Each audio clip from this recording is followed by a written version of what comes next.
சமயத்தில் நான் என்ன செய்தேன், ருசித்து பார்த்தேன் என்று ஒரு இன்சிடென்ட் நம்ம சொல்லுவோம். அதே போல குடும்பமாகிய அமைப்பு கடவுளுடைய ஆசீர்வாதத்தை ருசித்து பார்க்கிறீங்களா? கர்த்தர் நல்லவர் என்று ருசித்து பார்ப்பதற்கு நமக்கு ஒரு அமைப்பு வெளியில போறோம். கர்த்தருடைய ஆசீர்வாதத்தை எப்படி ருசித்து பார்ப்பது? உபாகமம் 28ஆம் அதிகாரம் 1 முதல் 4 வசனங்களிலே நீண்ட ஆசீர்வாதத்தை கூடையில் மாசம் வரிகள் ஆசீர்வதிக்கப்பட்டிருப்பாய், போகையில் ஆசீர்வதிக்கப்பட்டிருப்பாய், பட்டத்து ஆசீர்வதிக்கப்பட்டிருப்பாய், வெளியில் ஆசீர்வதிக்கப்பட்டிருப்பாய். நான் உன்னை கீழாக்காமல் மேலாக்குவேன், நான் உன்னை வாடாக்காமல் தலையாக்குவேன் என்று சொல்லி நீண்ட ஆசீர்வாதத்தை நீ கையில் எல்லாம் வேலையோட ஆசீர்வாதம் கட்டளையிடு. 128ஆம் சங்கீதத்தில் சொன்னா கர்த்தருக்கு பயன்படுவது எவ்விதமாய் ஆசீர்வதிக்கப்படுவான். அவன் ஆசீர்வதிக்கப்படுவதை எங்கு காண முடியும்? குடும்பத்திலே காண முடியும். உன் மனைவி ஆசீர்வதிக்கப்படுவார், உன் பிள்ளைகளின் கல்வியை சுற்றி ஒளிவுகளை கதைகள் போல் இருப்பார்கள். கர்த்தர் சேவனுக்கு உன்னை ஆசீர்வதிப்பார்.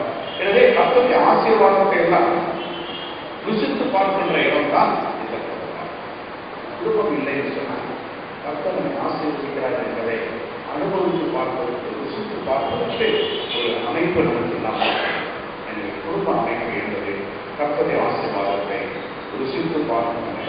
அடுத்தபடியாக இந்த குடும்ப அமைப்பு ஒருவருக்கொருவர் அன்பை பகிர்ந்து கொள்கின்ற இடம். குடும்பத்தில் இருக்க மக்களோடு அன்பை பகிர்ந்து கொள்வோம்.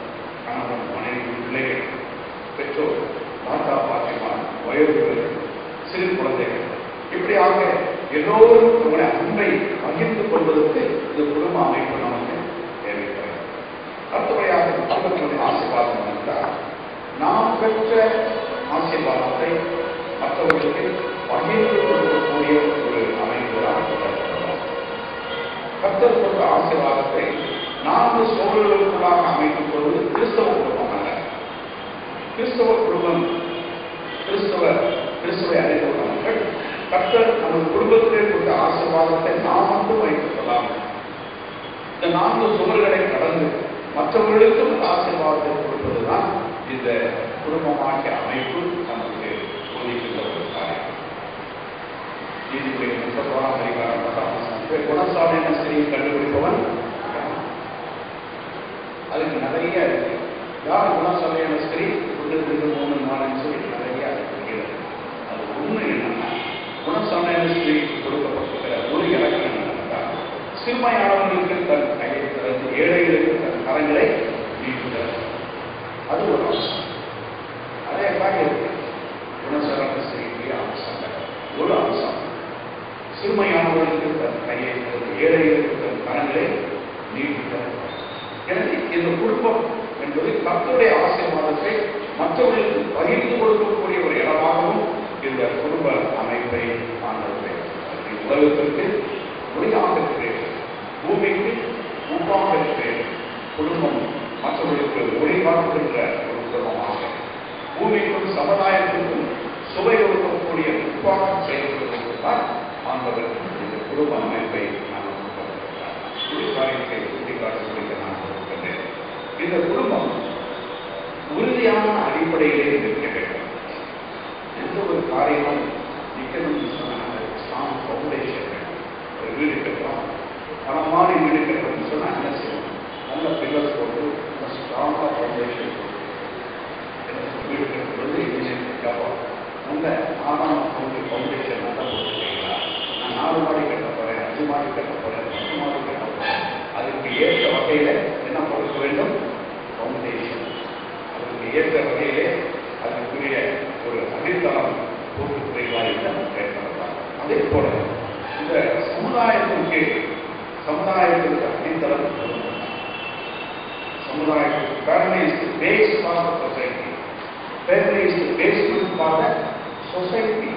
இந்த சமுதாயத்திற்கெல்லாம் அடித்தளம் என்னன்னா குடும்பம்.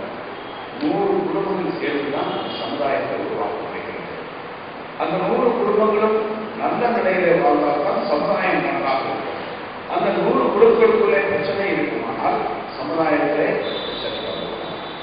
எனவே குடும்பத்திலே சமாதானம் இல்லை என்றால் வேலை ஸ்தலத்திலே அதை நாம் பிரதிபலிக்கிறோம்.